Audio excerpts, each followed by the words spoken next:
Welcome to another episode of Cooking Like It's 1999. Today we're going to do schnitzel, chicken schnitzel. So I believe I got most of the ingredients out here. You'll need chicken breasts, salt, pepper, and I'm going to add paprika and oregano. And for the batter, your egg and your flour. Now I have the red cabbage because we're going to eat the red pickled cabbage with the schnitzel tonight. So there we go. Next stage is prepping the chicken, and we'll see you shortly. Okay, the first thing we're gonna do here is take our chicken breast, and we need to make it thinner. So grab a sharp knife. And you got a little flat thing there. So from what I reckon, we are going to cut it nicely down the middle without cutting ourselves. I'm doing it on a cookie sheet because I want to keep the cleanliness, the mess to a minimum. So hopefully I don't score the nice cookie sheet I'm using here. So let's see here. Let's see what we end up with here. Yeah, so I like that, and I really like that. Use both pieces. A little odd-shaped schnitzel, but that's okay.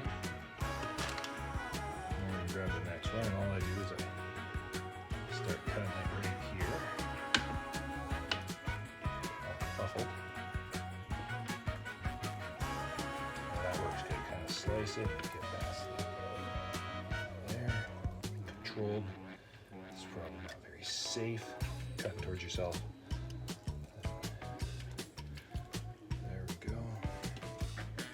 Chicken is from our butcher shop that's just up the street. This works really good when you get the cut going and you kind of get your fingers out of the way. So that will have to be flattened down quite a bit, and that's tiny. So that's a small schnitzel.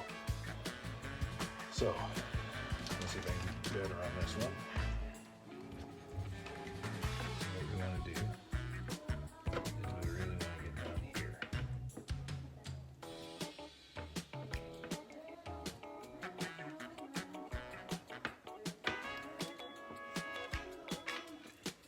That's looking better.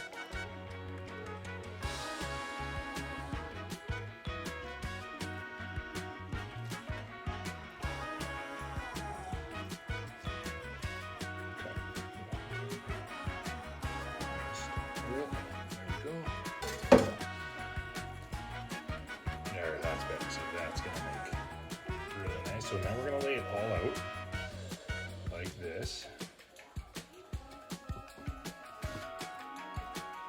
Nice and flat. To get rid of this garbage, and we'll be back. What we're going to lay is saran wrap on it, and then we're going to grab a rolling pin and start rolling it flat. Okay, we got it covered with saran wrap. We got our rolling pin. And what we're going to do is just, because we don't have a mallet,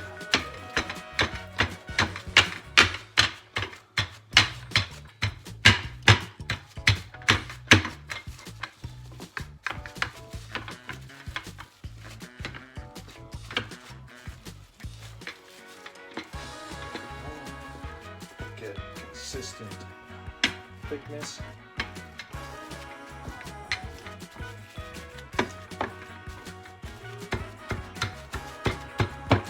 It's probably easier with a mallet.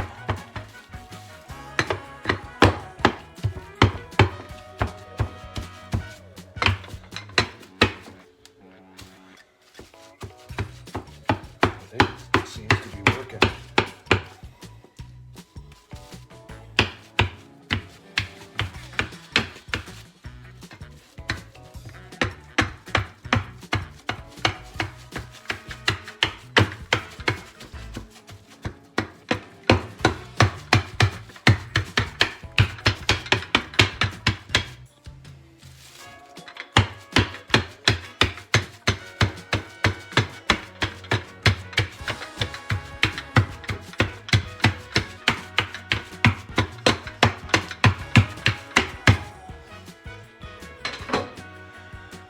Okay. Strand half off. There. You can see that it's flattened, got rid of the high spots, so it cooks evenly. So the next step we're gonna do, I'm gonna wash my hands and get Mr. Salmonella off them. I'm gonna coat it with my seasoning. Now we're gonna let the salt sit for around 20 to 25 minutes in there to kind of brine it. But I'm gonna add a couple other flavors in there. Okay, right on. Hands are all washed, got all their seasoning here. Now this is a very important step. Do not skip the 20 minutes with the salt on it. The salt is what's gonna make it juicy, from what I am told, which kind of goes against a lot of things they say, but apparently you let it sit to allow it to turn into so it solidifies, or it turns into a liquid.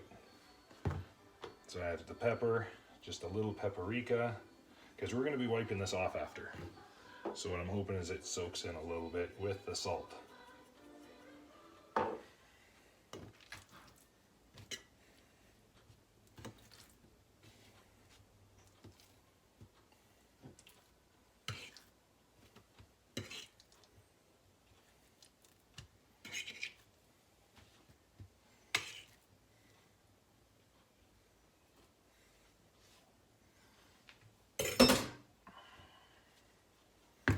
Some more salt.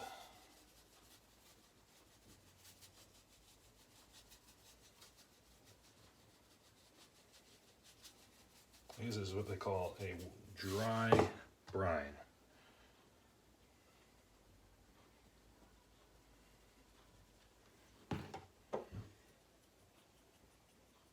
Oregano, and then the pepper. Just never go wrong with pepper. Okay, so now we're gonna cover this, let it sit for 20-25 minutes, and then we're gonna wipe it dry with paper towel. So it's been roughly 20-25 minutes. The chicken has sat with the salt concoction on it, and as you can see, it's got that like glistening, that the salt is all liquid now on top of the chicken.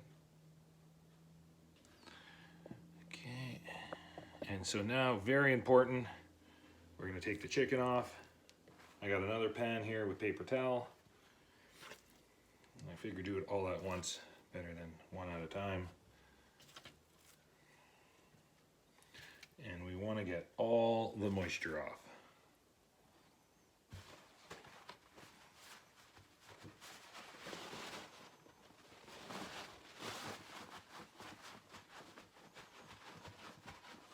Nice and dry.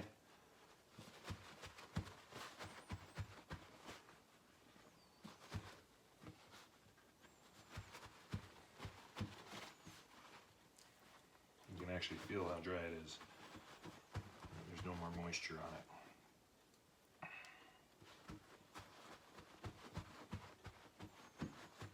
And actually, we're just going to let it sit for a while with the paper towel on it. And then we'll prepare the cooking oil. I'm going to use avocado oil and butter. I did not pick up any lard. I usually use lard when I'm doing any kind of deep frying or pan frying. But that will work really nice. So as you can see, the chicken is dry and ready to go to the batter stage. The batter, we're going to be using an egg wash with flour, and we'll go through the steps of that.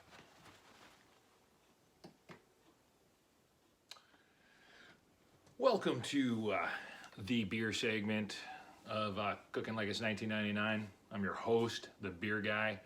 As you can see here, top of the head is Sophie. There might be a fuzzy bum intermission later on. Anyway, we're just waiting for our chicken to do its thing, and then we're gonna fry it up. But in the meantime, today we have a special one.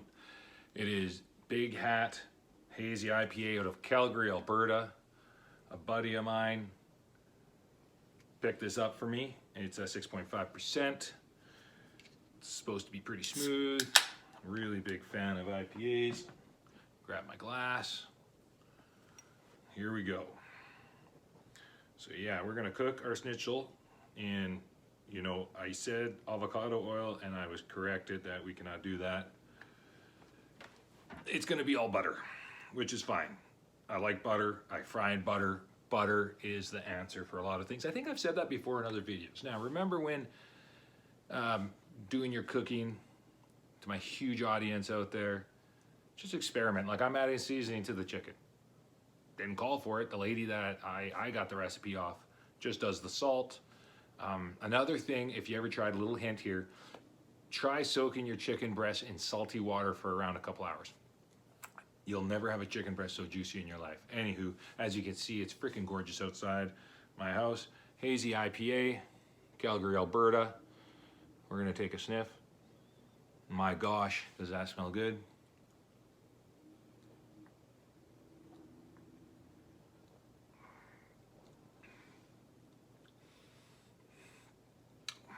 I understand why this is one of his favorites. We'll call this fella Unit 08. Buddy, you got good taste in the beer. We're just gonna take another sip. Yep. You are getting some tropical flavors in there. The hoppiness actually goes away quite fast and is just mellows right out. So, we had the beer. Now, special treat here, because we're getting close to Christmas. I had the privilege of going to the Spirits release here at our BC liquor store in Kamloops, and I picked up a 6-year-old Whistle Pig piggyback. It's a 96.56 proof, 100% rye. Just opened it, haven't had a sip of it.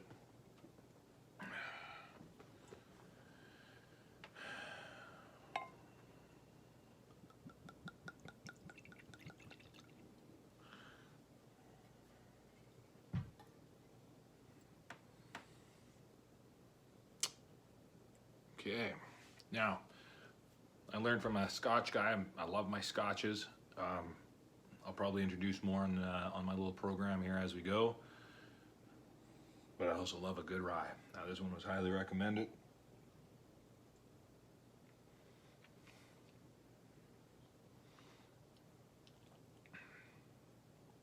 Okay, sold. Wow, that is good. If you have a chance, it's not that expensive actually, it's around 50 bucks. That is a great, great drink. Anyway, my friends, we'll see you shortly for the cooking of the schnitzel. I'm really excited for this, so we're gonna fry it, and then we're gonna put it on a baking sheet and bake it. And maybe, just maybe, the fuzzy bum will come out.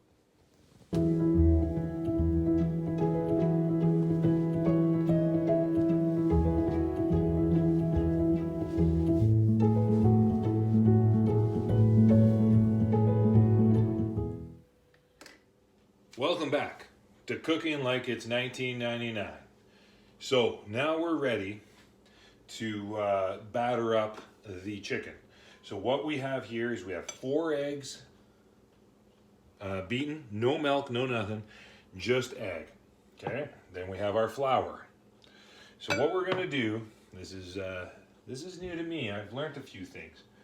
So we are gonna take a piece of chicken, we are gonna put it in the flour, like so, coat it up real nice. I'm gonna move my beer out of the way because that's ridiculously close.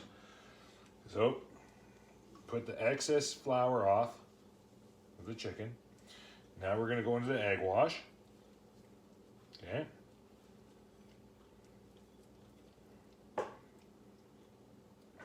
There we go.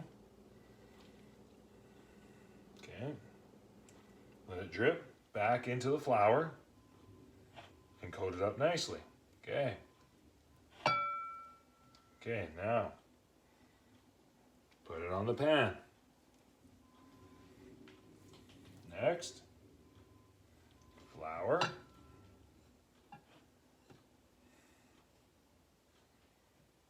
Dust, let it shake into the egg wash. Like I said, 4 eggs. Try to get nice farm raised eggs. You can see the color of the yolk, pretty gorgeous. Okay, there There we go. And repeat. Flour. You know, the person that put me onto the recipe says you should have a hand that's wet and a hand that's dry. And I totally see this because I would love a sip of that cold brew that's sitting right next to me. That ain't gonna happen. There we go. So now, after we're done this is very important. Now, I learned this. This is new to me as well because I love frying things up. We want to chill this. Now, I don't have room in my fridge, so it's like -5 outside. So we are going to put this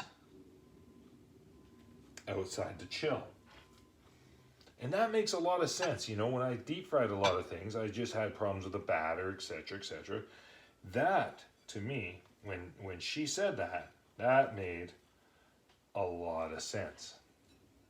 As you can see, like it's a pretty awesome batter. Like I recommend this for a lot of things.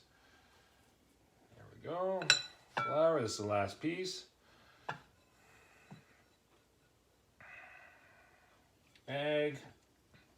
And 4 eggs actually work pretty good. 3 chicken breasts, cut in half, and 4 eggs. I'm gonna batter this one up really good. So we're gonna dust it off with flour. Okay, there we go. And back in the flour. This one's gonna be extra crispy or it's not gonna turn out. One of the two. There we go. Now I understand the chill, like as you can see, it's not exactly friendly. So you gotta bear with me here. So I'm gonna talk. So when cooking, oh, actually, I have an awesome video coming up. It's about pickles. Now, I'm gonna take it. This is terrible. I'm gonna take time here and take shout out to a YouTube personality that I follow called the Wandering Yuki Cheese Cafe. Guy's out of Quebec, and I don't know, man. It's just really nice to watch.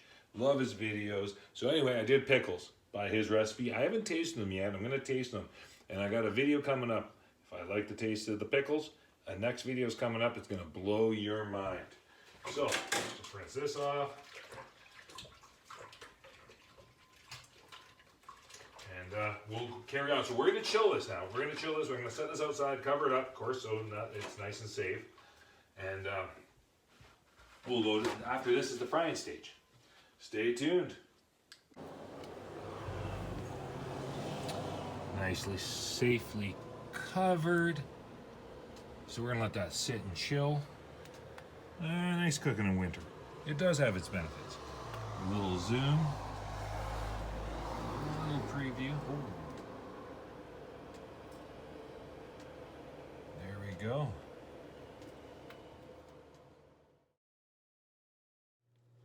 So here we are. We have our butter all going, and I did add a little olive oil in there just to bring down the, you can see how it's foaming. Butter likes to do that. So this is chilled. It was around -6 outside, so it's nice and chilled. So we're gonna take this piece here.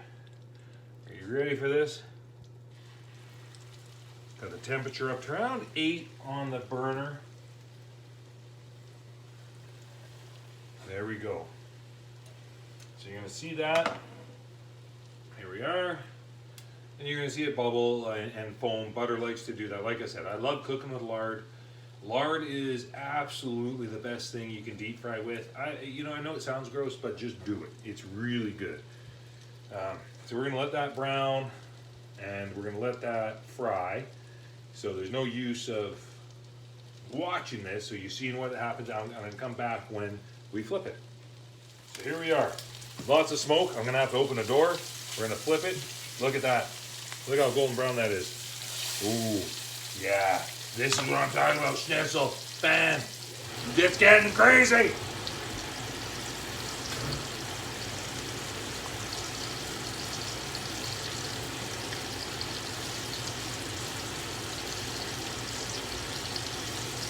Our smoke alarms are pretty sensitive, so I got everything open. It's gonna be freezing in here, but that's okay. So here we go. You see this?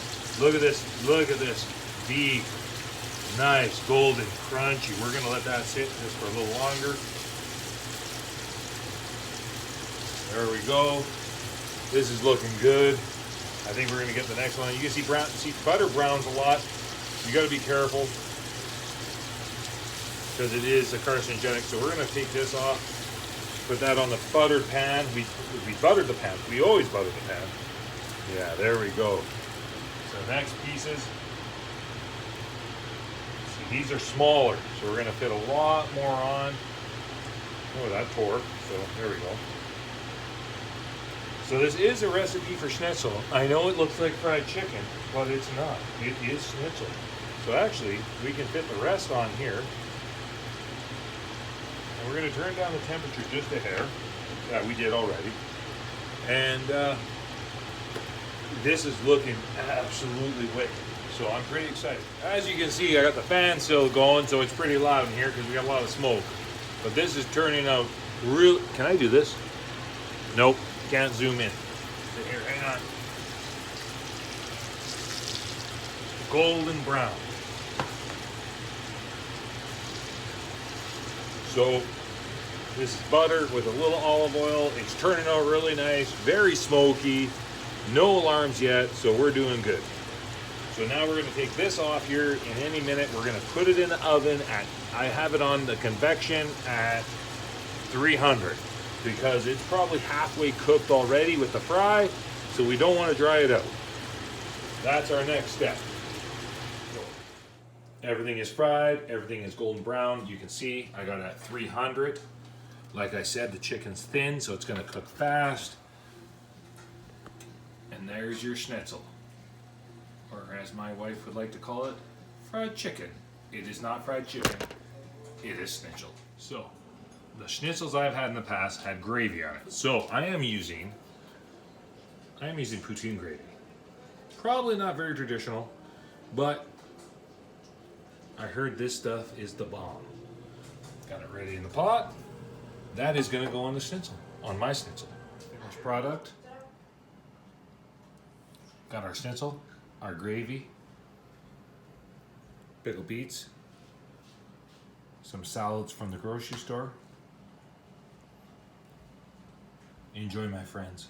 Until next time.